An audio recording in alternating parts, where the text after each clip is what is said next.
The price of his past. Welcome back to the Worthington Chronicles, your home for complete, captivating romance stories. If you're new here and you love getting lost in full-length novels about love, heartbreak, and happy ever afters, you're in the right place. Consider subscribing and hitting the bell so you never miss a new story. And for everyone returning, thank you. We're so glad you're here. Chapter 1. The Uninvited Guest. The universe, Mandy Brooks decided, had a special knack for scheduling its most spectacular disasters at 7:14 on a Monday morning. It wasn't enough that her 4-year-old son, Cody, had chosen today of all days to wage a holy war against wearing pants. It wasn't enough that the ancient coffee maker had sputtered its last dying breath, leaving her facing the day utterly caffeineless. No, the universe had to send a sleek, silver luxury sedan gliding to a halt directly behind her 10-year-old hatchback, which was now definitively and undeniably dead. Come on, please," she whispered, turning the key in the ignition for the 5th time. The engine gave a sad, wheezing click. Nothing. "Is the car broken, Mommy?"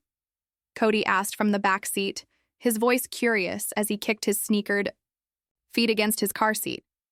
He'd won the pants battle. The victory was now Pyrrhic. "It's just taking a little nap, sweetie," Mandy said, her voice tight with a panic she couldn't afford to show. This was her first day as a junior graphic designer at Kestrel Dynamics, the most innovative tech firm in Scottsdale, Arizona. This job was her lifeline, the thing that would finally get her and Cody out of her parents' casita and into a place of their own. The driver's door of the silver sedan opened. A man stepped out, and Mandy's stomach performed a nauseating swoop. He wasn't just a man. He was the human embodiment of the Arizona sun. Blonde hair streaked with gold, a tan that spoke of weekends on a tennis court, and a jawline so sharp it could probably cut glass. He wore a light gray suit that looked effortlessly expensive, and his sunglasses probably cost more than her monthly grocery bill. This was Josh Mercer. She knew his face from the intensive pre-interview internet stalking she'd done. The founder and CEO of Kestrel Dynamics, her new boss's boss's boss, and she was blocking him in. He walked toward her car with a purposeful, confident stride, his expression unreadable behind the dark lenses of his sunglasses. Mandy's face flamed. She rolled down her window, the desert morning heat instantly baking the interior. "I am so sorry," she blurted out before he could speak. "It just won't start. I'll call a tow truck right now. I just need to get my son to preschool." Josh Mercer removed his sunglasses, revealing eyes the color of the desert sky just before dawn, a clear, piercing blue. They flickered from her panicked face to Cody in the back seat, who was now making enthusiastic vroom vroom noises, pretending his stuffed dinosaur was driving. "It's your first day," Josh said. It wasn't a question. His voice was a calm, steady baritone, devoid of the irritation she'd expected. "How did you—" The lanyard. He gestured with his sunglasses toward the brand-new Kestrel Dynamics ID badge hanging from her rearview mirror, her terrified photo staring back at her.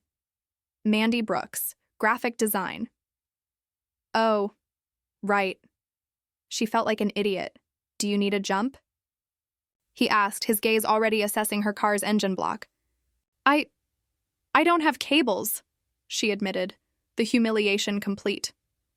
He was silent for a moment, his eyes scanning the dead car, the cluttered back seat filled with Cheerio dust and Legos, and finally, back to her. She saw the swift calculation, in his gaze, the efficiency of a man who solved multi-million-dollar problems before breakfast. "That's not a problem you can solve with a jump," he stated, nodding toward her car. "Sounds like the starter. Get in." Mandy blinked. What?" "Get in the car," he repeated, his tone leaving no room for argument. "I'll drive you and your junior engineer to his school and then you to the office. We can deal with your vehicle later." "Oh no, Mr. Mercer, we couldn't possibly—" "It's Josh. And you can't be late on your first day," he said, a flicker of something that wasn't quite a smile touching his lips. "It sets a bad precedent." Before she could form another protest, he had opened the back passenger door of his spotless car. "What's your name, buddy?"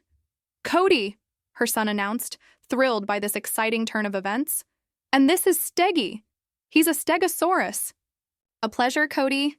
Steggy, Josh said, with a surprising degree of seriousness as he buckled Cody and his dinosaur into the plush leather seat. Safety first. Mandy stood frozen, clutching her purse and a tote bag full of diapers, wipes, and a change of clothes just in case. This was not the strong, capable, professional first impression she had meticulously planned. Ms. Brooks? Josh was holding the front passenger door open for her. The sun was behind him, casting a halo around his blonde hair. He looked like a knight in a Savile Row suit, rescuing a damsel in distress. Mandy hated it. Swallowing her pride, she slid into the front seat. The interior was cool, silent, and smelled of clean leather and sandalwood. It was the polar opposite of her chaotic life. As they pulled away from her dead hatchback, Cody chattered happily from the back. Your car is very quiet. Does it have a good engine? Josh glanced in the rear view mirror, and for the first time, a genuine warm smile broke through his professional demeanor. It does. It's electric. Cool, Cody said. Mommy's car goes click, click, boom. Mandy sank lower in her seat, wishing the earth would open up and swallow her whole. She risked a glance at Josh. He was watching the road, but the hint of that smile still played on his lips. Her first day at Kestrel Dynamics had begun not with a confident handshake, but with a rescue mission led by the CEO himself. And as the sleek, silent car carried them through the sun-drenched streets of Scottsdale, Mandy had the sinking feeling that her carefully ordered world was about to be completely, irrevocably turned upside down. Chapter 2. The first day, the silence. In the car was a living thing, thick and humming with unspoken awkwardness. Mandy sat stiffly in the passenger seat, her hands clasped tightly in her lap, hyper-aware of the man beside her and the cheerful chatter from the back seat. My school has a big playground, Cody announced, swinging his legs. It has a slide. That looks like a rocket ship. Is that so? Josh's voice was calm, engaging. He handled the car with an effortless grace that spoke of expensive driving lessons and open tracks. I always preferred the swings. Swings are good too, Cody conceded, as if bestowing great wisdom. But rocket ships are for adventures. Mandy watched the exchange in the reflection of the window, her heart a frantic bird against her ribs. This was not how this was supposed to go. She was supposed to be a faceless new hire, a name on a roster, not the damsel in distress with a chatty 4-year-old being personally chauffeured by the CEO. The turn is just up here on the left, she said, her voice sounding too loud in the quiet cabin. Saguaro Sprouts Preschool. Josh nodded, smoothly changing lanes. He pulled up to the curb behind a line of other, far less luxurious cars. Mandy moved to get out, but he was already unbuckling his seatbelt. I've got him, he said, his tone leaving no room for argument. He was out of the car and had Cody's door open before Mandy could fully process it. She watched, frozen, as the formidable Josh Mercer, CEO, unbuckled her son, helped him out, and then, to her utter astonishment, took Cody's small hand in his own. He walked him to the school's bright blue gate, bending down slightly to listen to something Cody was saying, his blonde head tilted. A teacher at the gate smiled warmly at them, and for a terrifying second, Mandy thought she might be mistaking Josh for Cody's father. The thought sent a bizarre, unwelcome jolt through her system. Josh said something to the teacher, then gave a small, casual wave to Cody, who disappeared inside with a final, "Bye, Mr. Josh." He walked back to the car, sliding into the driver's seat as if escorting small children to preschool was a regular part of his morning routine. He's a great kid, Josh said, pulling back into traffic. Thank you, Mandy managed, her throat tight. For all of this. It's way above and beyond. It's logistics, he said with a small shrug, his eyes on the road. A problem presented itself. This was the most efficient solution.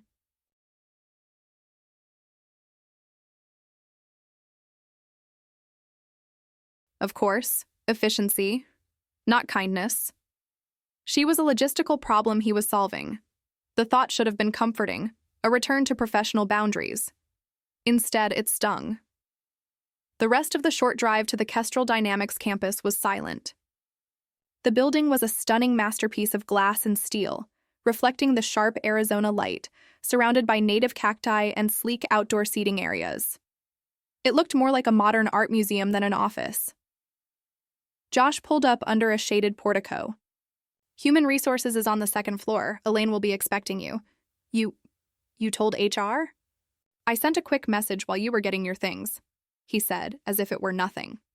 As if CEOs routinely texted HR about late interns with car trouble. Mandy fumbled for the door handle. "Thank you again, Mr. Mercer. I'll get my car sorted out at lunch." "Josh," he corrected gently. "And don't worry about your car.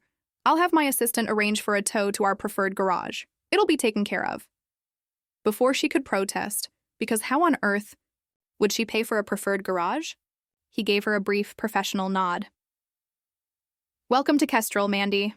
Don't be late to your orientation." And with that, the silver sedan glided away, leaving her standing under the portico, feeling like she'd just been caught in a whirlwind.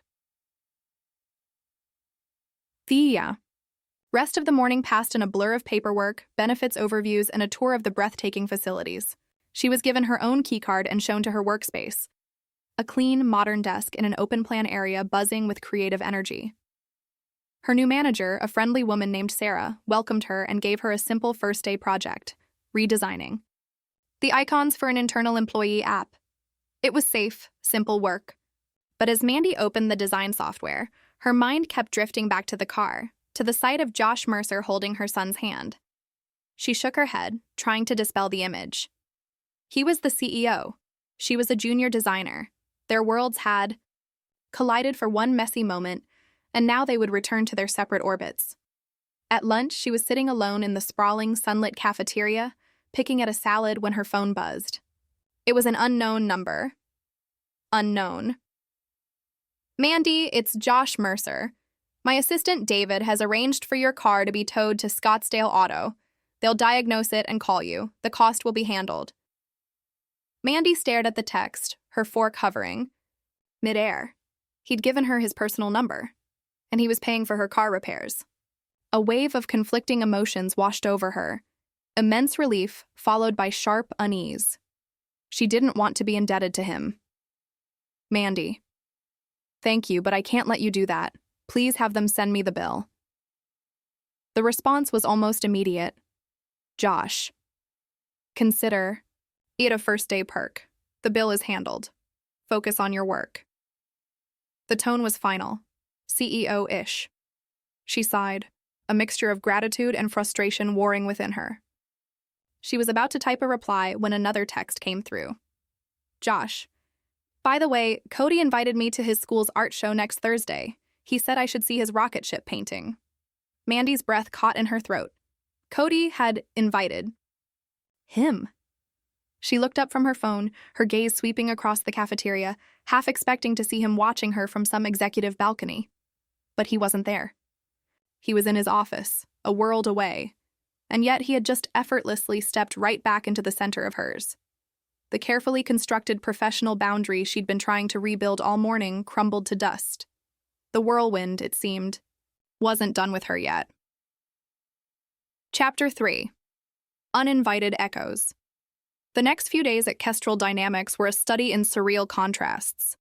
By day, Mandy immersed herself in her work, losing herself in the satisfying precision of vector graphics and color palettes.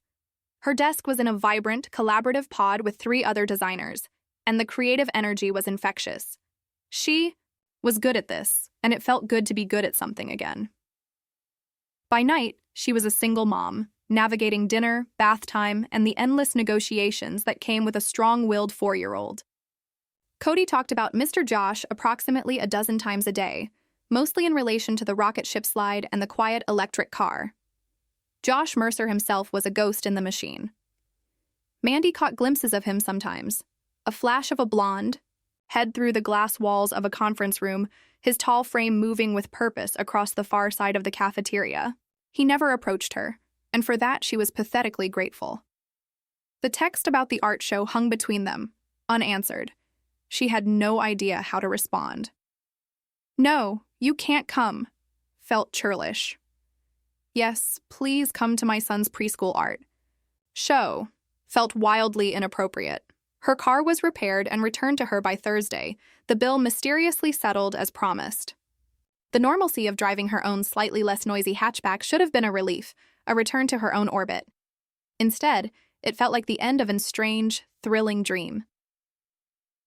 On Friday afternoon, as Mandy was packing up her desk, her phone vibrated with a call from an unknown number. Assuming it was the pediatrician's office confirming Cody's well check, she answered without thinking. Mandy Brooks, speaking.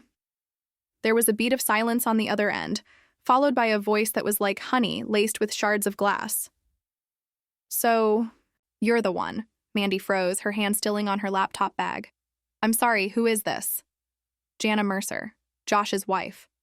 The words landed like a physical blow. Wife.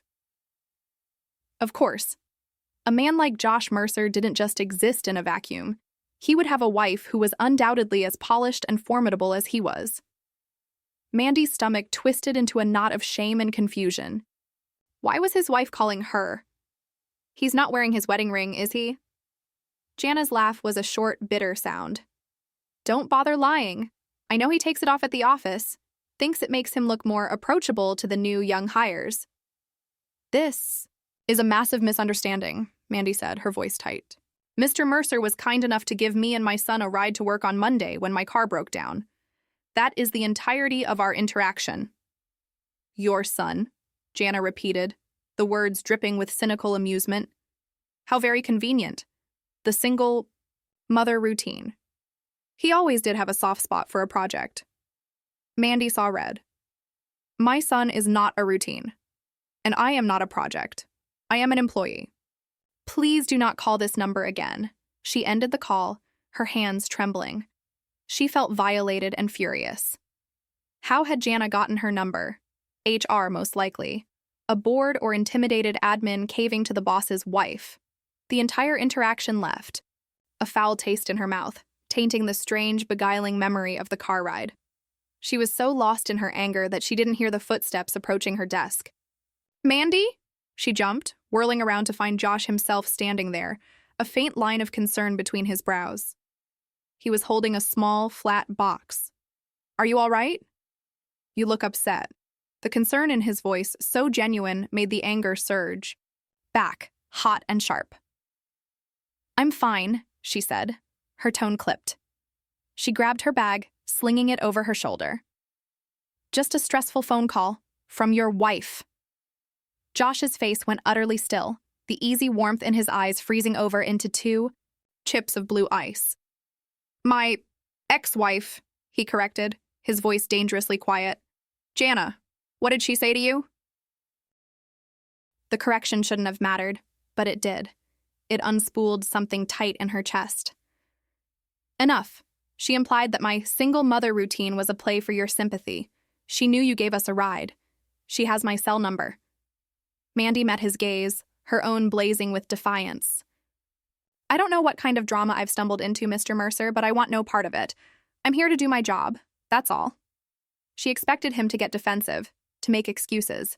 Instead, a look of profound weariness settled over his features, making him look older, more real. I am so sorry, Mandy, he said, and the apology sounded raw. Jana and I have been divorced for 2 years, but she struggles to accept it. She has a knack for finding soft targets. This is my fault. I should have anticipated this. He held out the flat box he was carrying. It was a sleek, new smartphone. This is for you. A company phone. I had David switch your number over. Your old number will be disconnected. She won't be able to contact you again. Mandy stared at the box, then back at him. The gesture was so extreme, so decisive. It wasn't just an apology, it was a solution, a fortress being built around her. Josh, I can't accept this. You can, and you will, he said, his tone leaving. No room for argument. It's the least I can do. He paused, his gaze intense. And about the art show, I'd still like to come if the invitation stands. I'd like to see that rocket ship. He turned and walked away before she could formulate a response, leaving her standing alone at her desk, holding the expensive new phone, the ghost of his crazy ex-wife still lingering in the air, and the unsettling, undeniable pull of the man, himself drawing her deeper into a world she never asked to enter. The separate orbits she had been clinging to were not just colliding. They were merging, and she was no longer sure she had the power or the will to stop it. Chapter 4. The Confrontation. The new phone felt like a lead weight in Mandy's purse. For 2 days, she'd carried it, unused, a symbol of a boundary that had been not just crossed, but obliterated. Josh had been conspicuously absent from the office, traveling for business according to the company-wide calendar. The silence from him was a relief, but the memory of Jana's venomous call echoed in the quiet. On Tuesday, she picked Cody up from preschool, her mind already on the mountain of laundry waiting for them at home. As she pushed open the bright, blue gate, her blood ran cold. Leaning against a polished black SUV, looking as out of place as a panther in a petting zoo, was a woman. She was tall and whip-thin, with a severe black bob and a designer outfit that screamed money and malice. Mandy didn't need an introduction. This was Jana, and she was smiling directly at Cody, who was showing her his latest painting. "Cody?" Mandy's voice was sharper than she intended. Her son turned, his face beaming. "Mommy, look! This lady likes my rocket ship." Jana's smile didn't reach her cold, calculating eyes. "You must be Mandy. Cody's been telling me all about you, and about Josh." She said his name like a weapon. He's quite the little chatterbox. Rage, cold and pure, washed over Mandy. She moved quickly, putting herself between Jana and her son. "What are you doing here?" "Just getting to know the people in my husband's life," Jana said sweetly, her voice dripping with false warmth. "It's so important to be involved, don't you think?"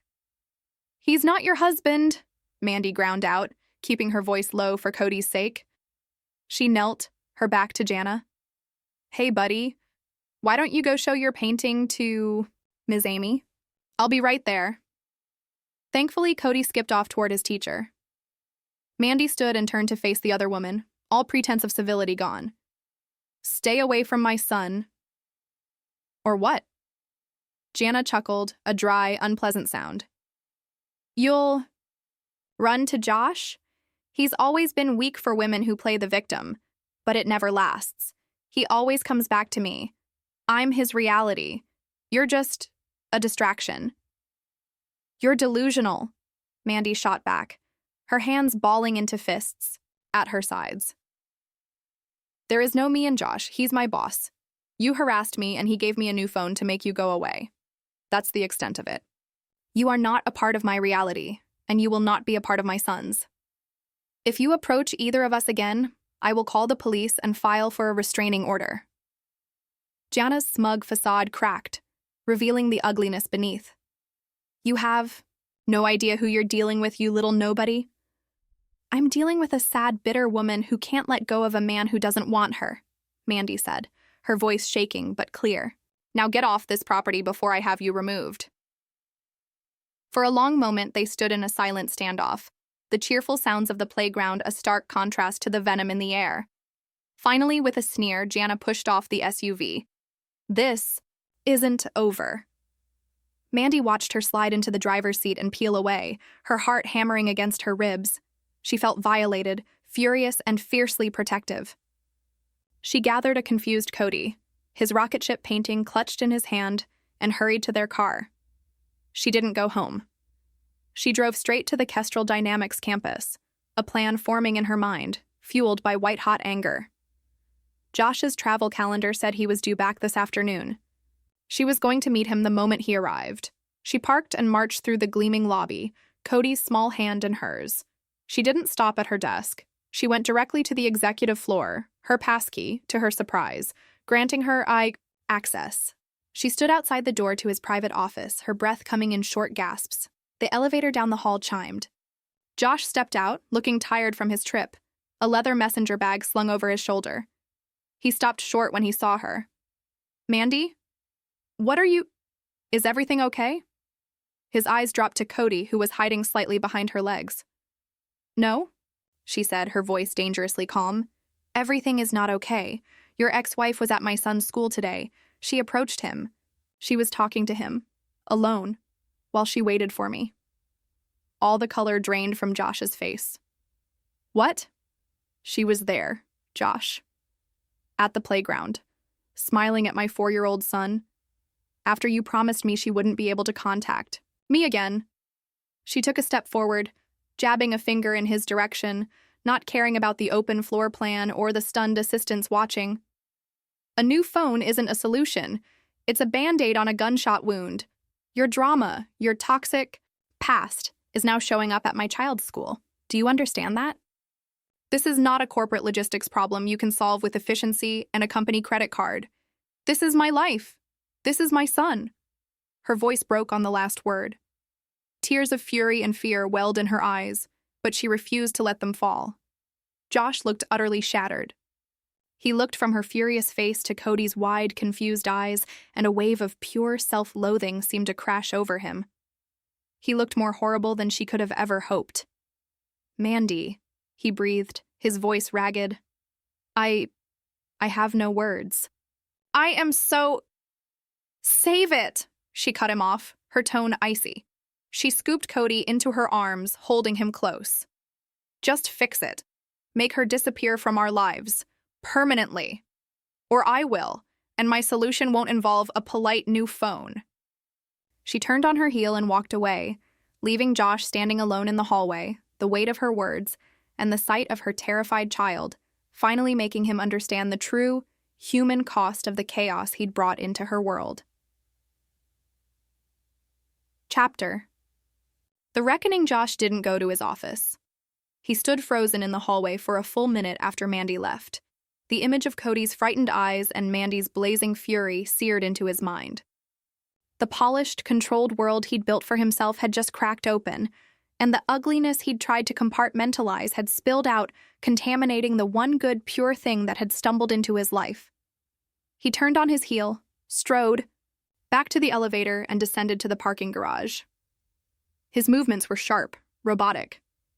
He got into his car, the silence of the electric engine a mockery of the storm raging inside him. He didn't call.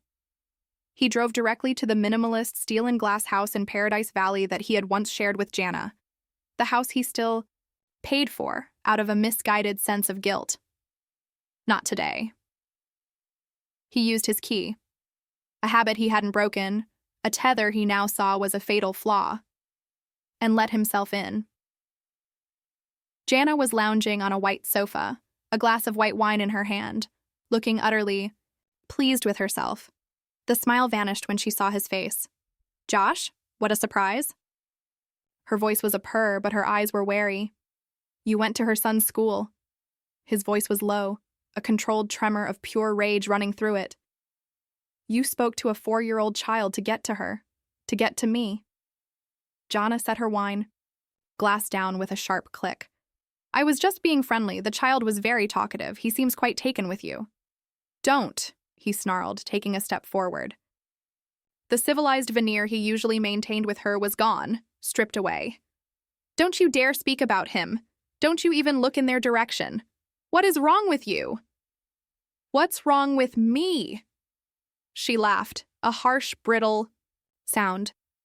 You're the one chasing after some pathetic single mom from the mailroom. She's a talented designer and she has more integrity in her little finger than you have in your entire body. He shot back, his words like bullets. And I am not chasing her, but I am responsible for bringing your poison into her life. And that ends. Right now. You don't get to decide what ends, Josh, Jana said, rising to her feet, her own anger rising to meet his. We had a life, a partnership. You don't just walk away from that because you're bored. It was over long before I walked away, Jana, and you know it, he said, his voice dropping, becoming deadly calm. The manipulation, the constant games, the way you tried to isolate me from everyone I cared about. Our marriage was a business deal that went sour, and I'm done paying for it. It was more than a business deal, she shouted, her composure finally shattering. Was it? He fired back, his gaze sweeping over the cold, sterile, perfectly decorated room. Where's the heart in any of this, Jana? Where was the love? It was always about control, about image, about what you could get. He took a final step, stopping directly in front of her. Listen to me and listen well. It is over. There will be no reconciliation. Not now. Not ever. If you so much as drive past Mandy's street, if you call her, if you even think about approaching that little boy again, I will use every resource at my disposal to destroy you. Her eyes widened, a flicker of genuine fear in them. She had never seen him like this. Cold, ruthless, and utterly resolved. You wouldn't. Try me, he whispered, the words laced with venom. I've kept your secrets. I've paid your bills. I've let you live in this house and play the scorned wife because I felt guilty for not being the husband you wanted. But you have now crossed a line I cannot and will not ignore. You threatened a child. My guilt is gone. He turned and walked toward the door. Josh, she cried out, her voice desperate now.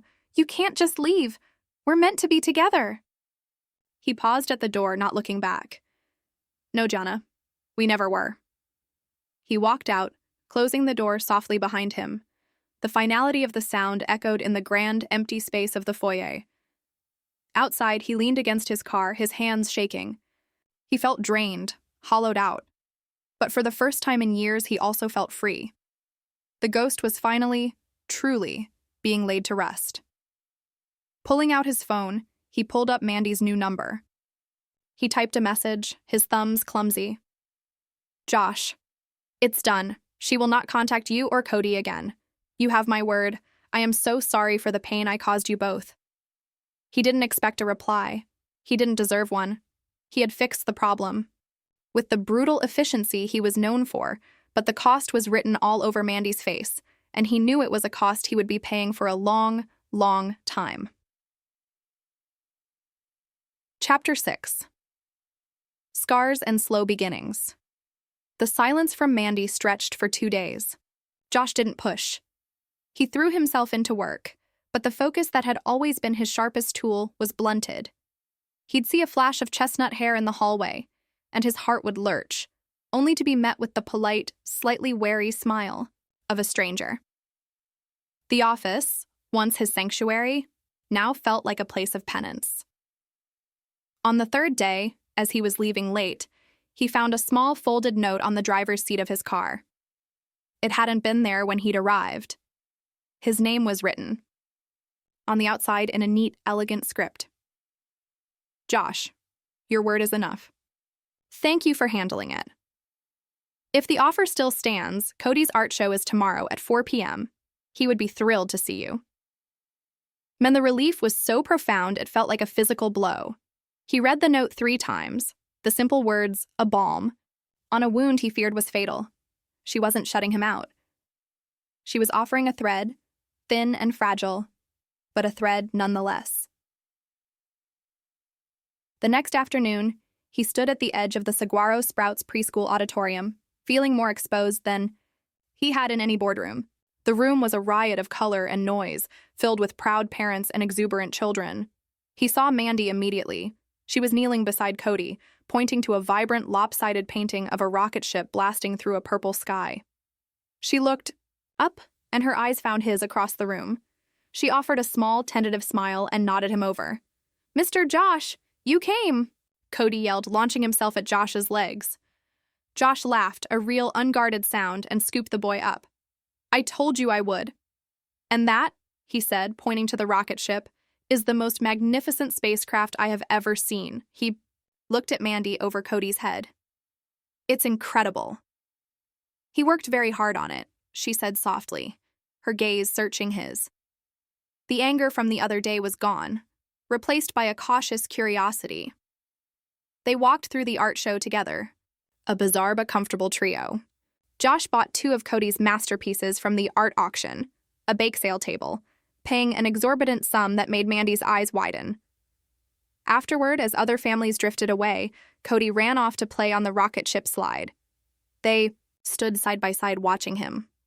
I owe you more than an apology, Josh said, his voice low. I owe you an explanation. Mandy shook her head. You don't, Josh. Your personal life is your business. It became your business, he corrected gently, and you deserve to know what kind of chaos you almost got tangled in. He took a deep breath. the desert air feeling sharp in his lungs. Jana didn't just struggle to accept the divorce.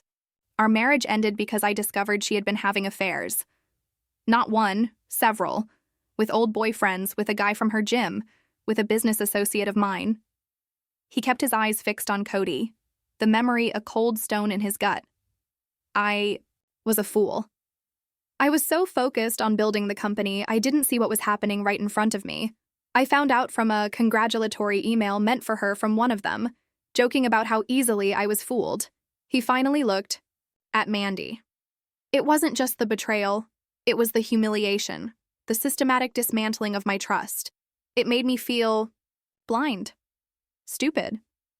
For 2 years, I've told myself I would never put myself in that position again, that the cost of letting someone in was too high.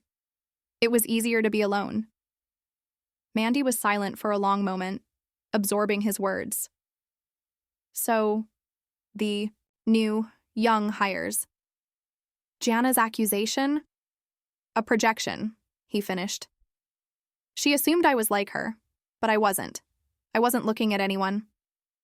Until my car was blocked by a broken-down hatchback and a woman who looked at me not with ambition, but with pure, unadulterated panic. A small smile touched Mandy's lips. And a 4-year-old who critiqued your engine. Especially him, Josh said, his voice softening. He turned to fully face her. Mandy, I like you. I'm drawn to you in a way I haven't felt in a very, very long time. But I understand if my baggage is too much. I will understand if you want to keep this strictly professional. Mandy watched Cody, who was now trying to climb up the slide the wrong way. My life is complicated, Josh. It's packed lunches and pediatrician appointments and worrying if I'm doing a good enough job. It's not glamorous. And I have my own walls. They're just built from different things. She met his gaze. I'm not looking for a whirlwind. I can't afford one. My son's heart is on the line, and so is mine. What are you looking for? He asked, his heart hammering. A friend, she said simply. Someone to talk to take things slowly, to see where it might lead, without any pressure or drama, one day at a time. It was more than he'd dared hope for. It was a path forward, narrow and careful, but a path. I can do slow, Josh said, a genuine smile finally reaching his eyes. I'm very good at long-term strategy. Mandy laughed, the sound light and free. Okay then, friends. Friends, he agreed, as Cody ran back toward them, covered in wood chips, and, beaming, Josh felt a lock inside him click open. The past wasn't gone, but its power was broken. The future was no longer a barren landscape of solitude, but a slow, promising sunrise, and he was willing to wait as long as it took to see its full light. Chapter 7. Promotions and Picnics. The following month passed in a new, comfortable rhythm. The Friends agreement with Josh proved to be more than just a label. It was a safe harbor. They exchanged texts, mostly about work or funny things Cody had said. He never pushed, and she never felt pressured. The specter of Jana had vanished, and in its absence, a genuine connection began to grow. At work, Mandy flourished. Freed from the anxiety of her personal life colliding with her professional one, her talent shone. She was given more responsibility, leading a small redesign of the company's user onboarding interface. Her ideas were fresh, intuitive, and most importantly, effective. Her manager, Sarah, took notice. It was on a sunny Friday afternoon that Sarah called her into a glass-walled conference room. Mandy closed the door. Mandy's heart did a little flip. This felt significant. The work you've done on the onboarding project has been exceptional, Sarah began, a warm smile on her face. It's not just the design. It's your leadership with the junior members of the pod. You have a real knack for it. Thank you, Sarah. That means a lot, Mandy said, her pulse quickening. It means enough that I'm recommending you for a promotion. Effective immediately, you'll be stepping up to senior graphic designer. It comes with a 20% salary increase and a spot on the new product innovation team. Mandy's breath caught. A senior role. A real, substantial raise. It was more than a step up. It was a leap into a future she had only dreamed of. She could finally start seriously saving for a down payment on a small house. Sarah, I don't know what to say. Thank you. You earned it, Sarah said firmly. Now, go celebrate. The first person she wanted to tell was Cody. The second, to her own surprise, was Josh. She sent him a quick text. Mandy, just got promoted to senior designer. His reply was almost instantaneous. Josh, that's fantastic news. I'm not surprised in the least. You're the most talented person on that floor. Josh, we should celebrate properly, just the two of us. No kid-friendly venues. What do you think? Mandy hesitated for only a second. A celebration. Just two friends. It felt like a natural next step on the path they were walking. Mandy. I'd like that. He didn't take her to a stuffy restaurant. On Saturday afternoon, he picked her up and drove them out of the city, into the rugged foothills of the McDowell Sonoran Preserve. He parked and led her on a short, easy hike to a secluded overlook. The city of Scottsdale sprawled below them, a shimmering grid in the valley, while the raw, red rock of the desert surrounded them. He spread out a blanket and unpacked a picnic basket with a simple, elegant lunch: crusty bread, cheese, fruit, and a bottle of sparkling water. No champagne? Mandy teased, sitting down and tucking her legs beneath her. I didn't want to assume, he said, his eyes crinkling at the corners. And this felt more us. The statement hung in the air, simple and profound. Us. For the next 2 hours they talked. Really talked. Not about work or about Cody or about Jana. They talked about their childhoods. She told him about growing up in a noisy, loving family in Tucson, and he shared stories of a more solitary childhood, of being sent to boarding schools while his parents built their empire. He confessed he'd always wanted to be an architect, but family duty had steered him toward business. She admitted her dream was to one day illustrate a children's book. It was easy. Laughter came freely. The guard they both usually kept so firmly in place was down. She saw the man behind the CEO, the one with dreams that had been sidelined, the one who found genuine peace in the quiet of the desert. As the sun began to dip toward the horizon, painting the sky in shades of orange and purple, they fell into a comfortable silence, watching the light change over the landscape. This was perfect, Josh, Mandy said softly. Thank you. He turned to look at her, the dying sun setting his blonde hair on fire. No, thank you, Mandy. For the promotion, of course. But more for this. For trusting me enough to be here.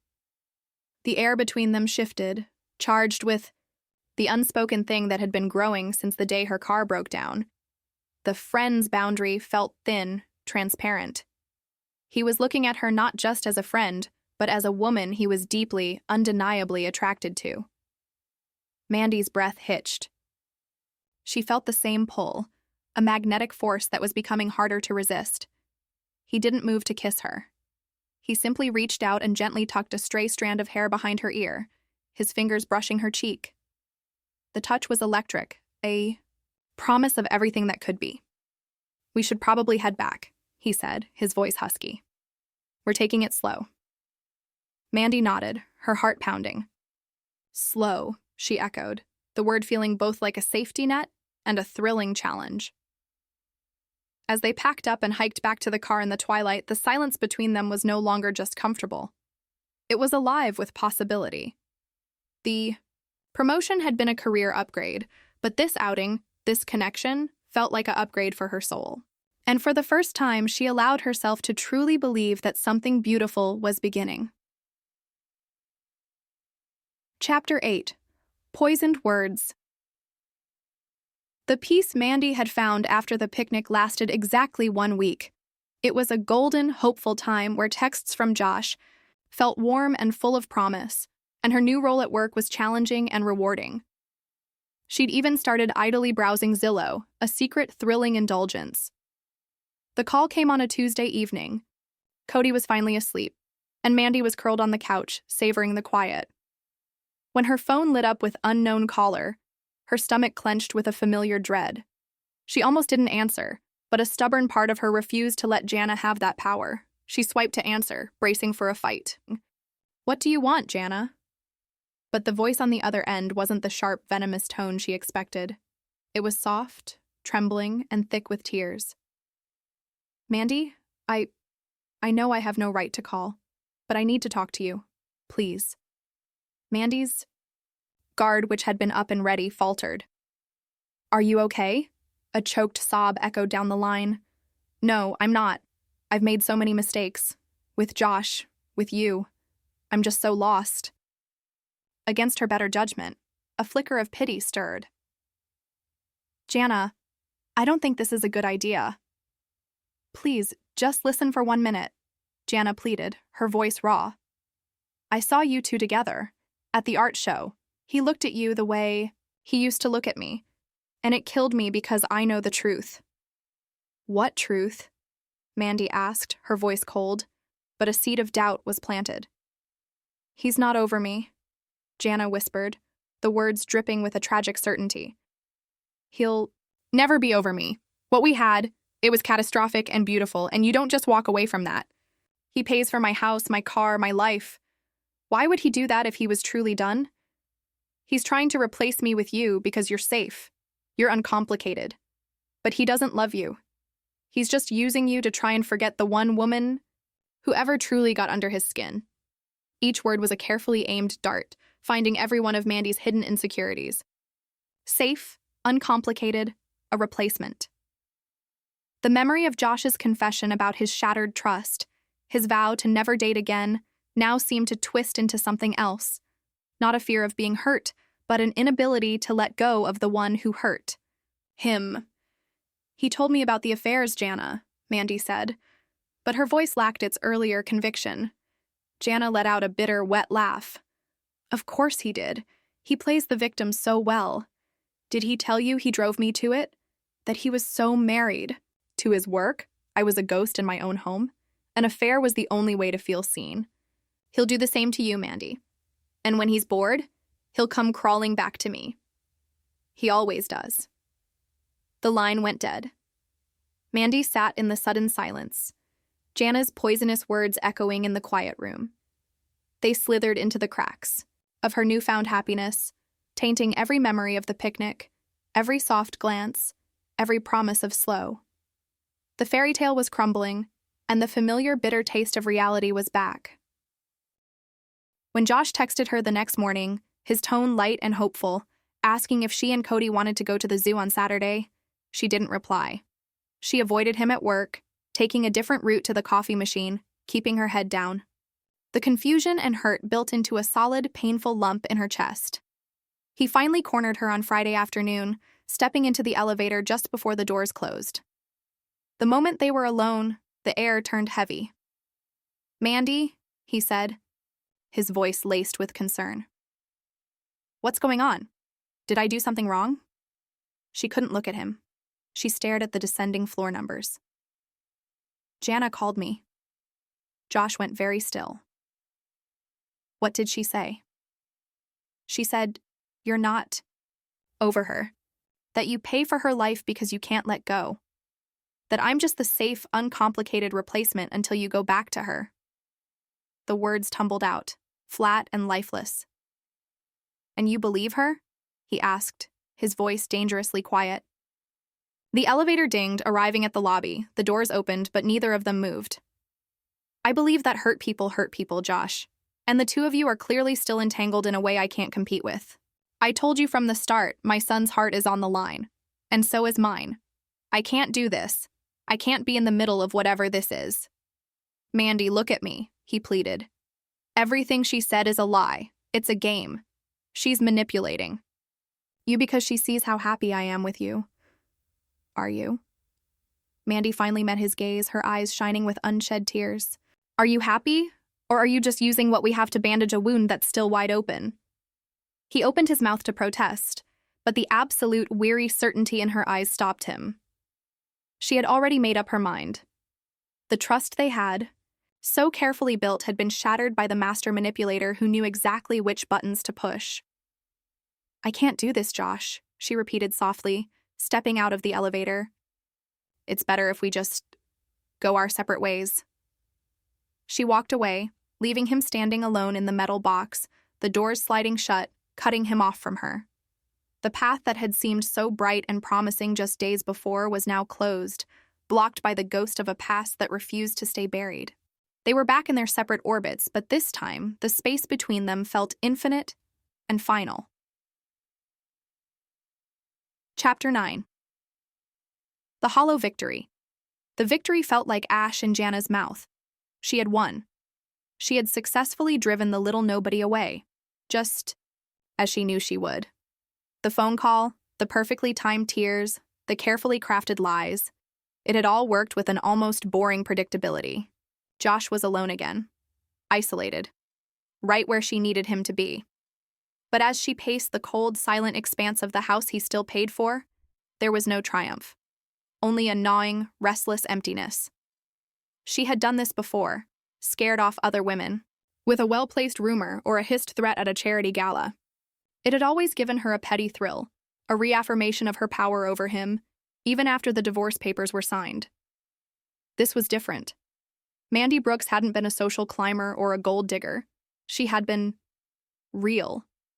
And the look in Josh's eyes at the art show, a look of soft, unguarded happiness she hadn't seen in years, had sparked not just jealousy, but a genuine, chilling fear. He was moving on. Actually, moving on. And if he did, her last tether to him, her sole source of financial support, and the identity of being Josh Mercer's wife, however former, would truly vanish. So, she had deployed her ultimate weapon. The truth twisted just enough to be unrecognizable. She had taken his decency, paying her bills out of a guilt she had cultivated, and painted it as lingering obsession. She had taken his emotional scars and presented them as a bond that eternally connected him to her. And it had worked. Mandy was gone, but Josh didn't call. He didn't show up, raging or pleading. The silence from him was absolute. Her win was a phantom limb. She could feel the space where her opposition had been, but there was nothing to fight anymore. Just the echoing silence of a battle fought against a shadow, leaving her truly, utterly alone. For Josh, the days after the elevator blurred into a monochrome grind. He functioned, but it was the mechanical, hollowed-out efficiency of a machine. He approved budgets, sat in meetings, and gave presentations, his voice a calm, steady drone that betrayed nothing of the wreckage inside. Mandy's words were on a constant, torturous loop in his mind. Are you happy? Or are you just using what we have to bandage a wound that's still wide open? He had been so furious at Jana's manipulation, he hadn't seen the legitimate fear in Mandy's question.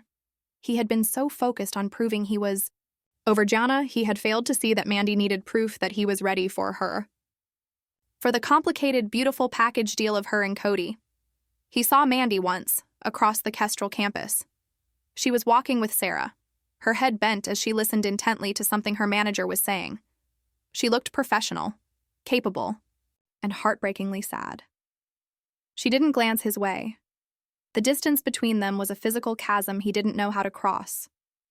How could he convince her of the truth when Jana's poison had been so specifically designed to exploit her deepest insecurities as a single mother? He couldn't send a text. He couldn't force another conversation. Anything he did would be seen as more pressure, more drama. She had asked for separate ways. The only thing he could do, the only thing that held any shred of integrity, was to respect her decision. So, he buried himself in work, in the cold, hard logic of business where emotions were a liability and outcomes were determined by data, not by the devastating precision of a well-aimed lie. The office, once his kingdom, became his prison. The future, which had briefly shimmered with color and hope, reverted to the stark, lonely landscape he had known for years. He had gotten a taste of sunlight, only to have the clouds roll in again, thicker and darker than before. The hollow victory belonged to Jana, but the profound loss was entirely his.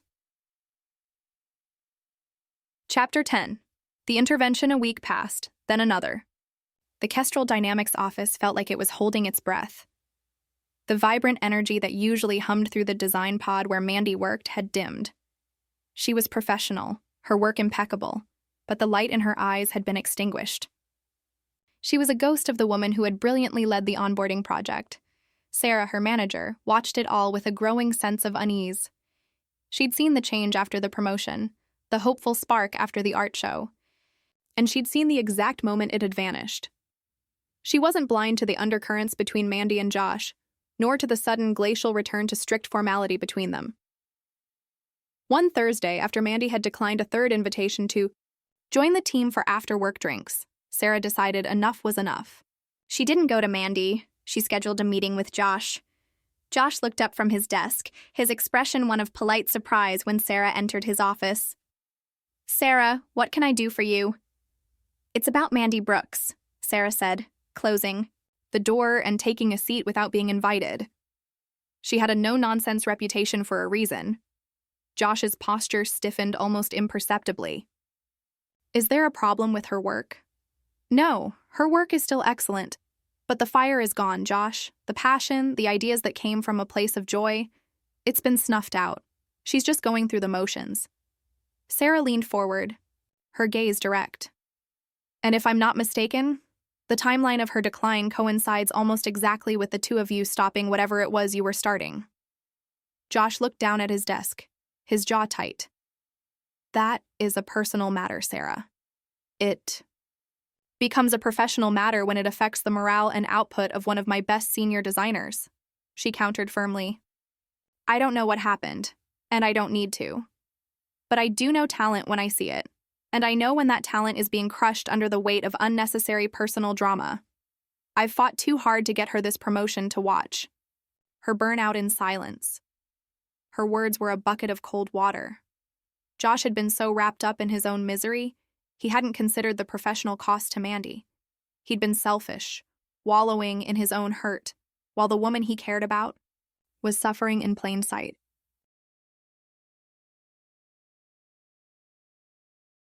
"She thinks," Josh began, then stopped, shaking his head. "It doesn't matter what she thinks. She asked for space. I'm respecting that." "Respect is one thing. Abandoning someone to the wolves is another," Sarah said, her voice softening slightly. "Josh, I've known you a long time. I've never seen you look at anyone the way you looked at her at the company picnic. And I've never seen you this defeated. Whatever lie you're both believing, it's not worth this. It's not worth losing what could be the best thing that's ever happened to either of you." She stood up to leave. "You're a CEO. Your job is to solve impossible problems. So solve this one. Not for the company. For yourself. And for her." Sarah left, closing the door softly behind her. Josh sat in the ringing silence, her words echoing in the hollow space inside him. Abandoning someone to the wolves. Is that what he was doing? By giving Mandy the space she asked for, was he simply leaving her alone to be tormented by Jana's poison? He had been trying to respect her boundaries, but Sarah was right. True leadership in business and in life wasn't about passive respect. It was about fighting for what was right. It was about dismantling the problems that stood in the way of success and happiness. He had spent years building a fortress around his heart. Mandy and Cody had made him want to open the gates. Jana had simply reminded him why the walls were there in the first place. But letting those walls stay up, letting Mandy walk away believing a lie, was the greatest cowardice of all. He picked up his phone, his decision made. He wasn't going to send a text. He wasn't going to ambush her at her desk. He was going to do this right. He was going to look her in the eye and dismantle Jana's lies, one by one, no matter how long it took. He was going to prove that some battles were worth fighting, and that some people were worth the risk of having his heart shattered all over again. Chapter 11. The proof Josh didn't go to her desk. He didn't call. He waited until Friday evening when he knew Mandy would be one of the last to leave, meticulously finishing her work before the weekend. He stood in the shadowy, quiet lobby, watching the elevator banks. When the doors opened, and she stepped out alone, her shoulders slumped with a weariness that struck him in the heart. He moved. "Mandy!" She jumped, her head snapping up. In the dim light, her face was pale, her eyes wide with surprise and a flicker of pain. "Josh, I was just leaving." "I know. Can we talk? Just for 5 minutes. There's something I need to show you." She hesitated, her grip tightening on her purse strap. "Josh, I don't think... Please." The raw plea in his voice stopped her. He wasn't commanding. He was asking. Not as your CEO, not even as a friend, just as a man who needs you to see the truth. After a long, tense moment, she gave a single, curt nod. He led her not to his office, but to a small private conference room with a large monitor. He gestured for her to sit, then stood beside the screen, his posture tense. I spoke to Sarah, he began. She was concerned about you, about your work. Mandy looked down at her hands, a flush of shame on her cheeks. My work is fine. It's more than fine. But she's right. The light is gone. And it's my fault. He took a deep breath. Jana's lie was effective because it was built on a grain of truth. I do still pay for things, and I need you to understand why. He clicked a remote, and the screen lit up. It wasn't a financial document. It was a legal one. A divorce decree with certain sections highlighted. This is our settlement, he said, his voice flat. I pay her a substantial alimony for 3 more years. It was the price of my freedom. The price to make her sign the papers and walk away without a prolonged public and vicious court battle that would have damaged the company and drained me emotionally. Paying for the house and the car was part of that buyout. It's not love. It's a business transaction to end a war. Mandy stared at the document, her eyes scanning the cold legal language. But that's not the proof, Josh said softly. He clicked the remote again. A new document appeared, a restraining order, filed by him against Jana 2 days after their confrontation in the hallway. The grounds were listed as harassment and threatening behavior. I told you I would handle it, he said, his gaze fixed on her. This is what that looks like. It's not a bandage, it's a wall, a legal one, built to keep her poison away from us, away from you and Cody. Permanently. Mandy's breath hitched. She looked from the screen to his face, seeing the grim determination there. He clicked one last time. The screen showed a real estate listing. The minimalist house in Paradise Valley. It was marked sold. I sold it, he said, his voice dropping to a near whisper. I sold the last physical tether to that life, to that ghost. The proceeds are in a trust for her, as per our agreement. But the house, the memory, it's gone. I am not entangled with her, Mandy. I am legally, financially, and physically free of her. He turned off the screen and finally knelt down in front of her chair, so they were eye level. The wound isn't open. It was for a long time. But you started to heal it. You and Cody. What I feel for you isn't a bandage. It's the foundation of something new. Something real. Tears welled in Mandy's eyes, spilling over and tracing paths down her cheeks. The fortress of doubt Jana had built was crumbling under the weight of his evidence, his actions. She said I was just the safe replacement, Mandy whispered, her voice breaking. Josh reached out slowly, giving her every chance to pull away, and gently wiped a tear from her cheek with his thumb. Mandy Brooks, you are the bravest woman I have ever met. A single mother, building a career from the ground up, protecting her son with a ferocity I admire more than I can say. There is nothing safe about you. You are a challenge. You are a whirlwind. You are the most complicated and wonderful thing that has ever happened to me, and I don't want a replacement for my past. I want a future with you. He wasn't asking her to come back. He was simply laying the truth at her feet, offering her the proof she needed to make her own choice. Mandy looked at the man kneeling before her, powerful, vulnerable, and fighting for her with everything he had. The lies melted away, leaving only the undeniable truth of his actions. She placed her hand over his, where it rested against her face, and leaned into his touch. The zoo, she said, her voice thick with emotion. Cody would still love to go to the zoo. The relief that washed over Josh's face was so profound it was almost painful to see. A real hopeful smile, the first in weeks, broke through. The zoo, he agreed, his own eyes shimmering. Slowly, she echoed, a matching smile finally touching her lips through her tears. The path was open again, not as a fragile thread, but as a road they would now walk together, with the ghosts of the past finally laid to rest.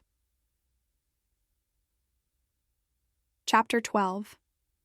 The only chapter that mattered. The key felt solid and real in Mandy's hand. It was no longer just a piece of metal. It was a symbol of a trust so complete it stole her breath. Josh hadn't just given her a key to a house. He had given her the key to his heart, with no conditions, no fine print. He stood beside her on the porch of the charming ranch-style home, his hands in his pockets, his gaze fixed on her, waiting. Cody fidgeted excitedly beside them, clutching. "Steggy, you ready?" Josh asked, his voice soft. Mandy nodded, her throat too tight for words. She slid the key into the lock, turned it, and pushed the door open. Sunlight flooded the empty space, highlighting the warm hardwood floors and the potential that hummed in the air. It was just a house, but it was their house, the one he had. Bought for them, putting the deed solely in her name. A home where she would pay him a token rent that he immediately funneled into a savings account for her future, a safety net she controlled.